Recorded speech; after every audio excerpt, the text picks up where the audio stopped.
Hi friends, welcome back. സംസ്ഥാനത്തെ മിക്ക ആശുപത്രികളിലും വലിയ തിരക്കാണ്.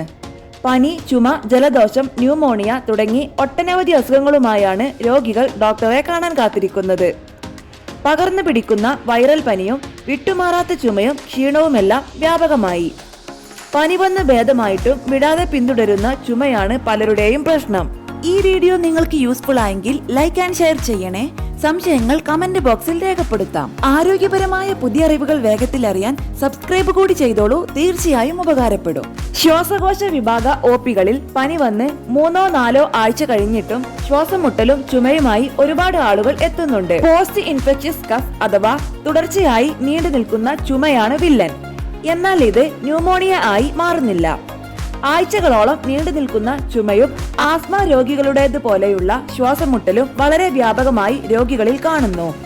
ആസ്മ സമാനമായ ലക്ഷണങ്ങളോടെ നീണ്ടു നിൽക്കുന്ന ശ്വാസമുട്ടൽ ആഴ്ചകളോളം നീണ്ടു നിൽക്കും. Adeno virus, respiratory syncytial virus എന്നിവ ശ്വാസകോശ നാളികളെ ബാധിക്കുന്നത് മൂലമുണ്ടാകുന്ന അണുബാധയാണ് ഇതിന് കാരണം. 3 തരത്തിലാണ് ഇത് കണ്ടുവരുന്നത്. 1. ഇതുവരെ ശ്വാസമുട്ടൽ വന്നിട്ടില്ലാത്തവർക്ക് ശ്വാസമുട്ടൽ വരുന്നു. 2. ആസ്മ രോഗികൾക്ക് മരുന്നുകൊണ്ട് നല്ല രീതിയിൽ നിയന്ത്രിക്കപ്പെട്ട ശ്വാസമുട്ടൽ ഇപ്പോൾ നിയന്ത്രണാതീതമാകുന്നു. 3. ചെറുപ്പത്തിൽ ശ്വാസമുട്ടൽ വന്നവരിൽ വീണ്ടും അത് പ്രത്യക്ഷപ്പെടുന്നു. കോവിഡിന്റെ 2ാം തരംഗത്തിൽ ഇത്തരം ചുമ കണ്ടിരുന്നു.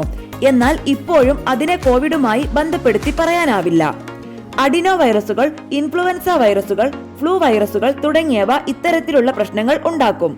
കുട്ടികളിലും മുതിർന്നവരിലുമെല്ലാം ഈ അവസ്ഥ കാണപ്പെടുന്നുണ്ട്. പ്രത്യേകിച്ചും ആസ്മ, COPD ബാധിതരിലും ശ്വാസകോശം ദ്രവിച്ചു പോകുന്ന ILD എന്ന അവസ്ഥയുള്ളവരിലും ഇത് നിയന്ത്രണാതീതമായി മാറുന്നു. ഇതുകൂടാതെ ജീവിതത്തിൽ ഇന്നേ വരെ ശ്വാസമുട്ടൽ വന്നിട്ടില്ലാത്തവർക്ക് ചില അണുബാധകളെ തുടർന്ന് ആസ്മയുടേതിന് സമാനമായ ലക്ഷണങ്ങളോടെ ചുമയും മറ്റു ബുദ്ധിമുട്ടുകളും ഉണ്ടാകുന്നു. പൊടിപടലങ്ങൾ നിറഞ്ഞ തണുത്ത അന്തരീക്ഷം ഒഴിവാക്കണം. തണുപ്പ് കാലത്ത് വാഹനത്തിൽ നിന്നും മറ്റും പുറന്തള്ളുന്ന പുകയും മറ്റു പൊടിപടലങ്ങളും രാസവസ്തുക്കളുമൊന്നും മുകളിലേക്ക് ഉയരുന്നില്ല. അവ അന്തരീക്ഷത്തിൽ തങ്ങി നിൽക്കുകയാണ് ചെയ്യുന്നത്. ശ്വസിക്കുന്ന വായുവിനൊപ്പം ഇതും ശരീരത്തിലേക്ക് എത്തും. ഈ പുക സ്ഥിരം ശ്വസിക്കുന്നത് ന്യൂമോണിയക്ക് കാരണമാകും. പൊടിപടലങ്ങൾ നേരിട്ട് അണുബാധ ഉണ്ടാക്കില്ലെങ്കിലും ശരീരത്തിന്റെ പ്രതിരോധ ശേഷി കുറയ്ക്കാനും ചുമയുടെ കാഠിന്യം കൂട്ടാനും ഇത് കാരണമാകുന്നു. ശ്വാസകോശത്തിന്റെ പ്രവർത്തനത്തെ താളം തെറ്റിക്കുകയും അത് ന്യൂമോണിയയിലേക്ക് നയിക്കാനുമുള്ള സാധ്യത ഏറെയാണ്. കൃത്യസമയത്ത് വൈദ്യസഹായം തേടേണ്ടത് അത്യാവശ്യമാണ്.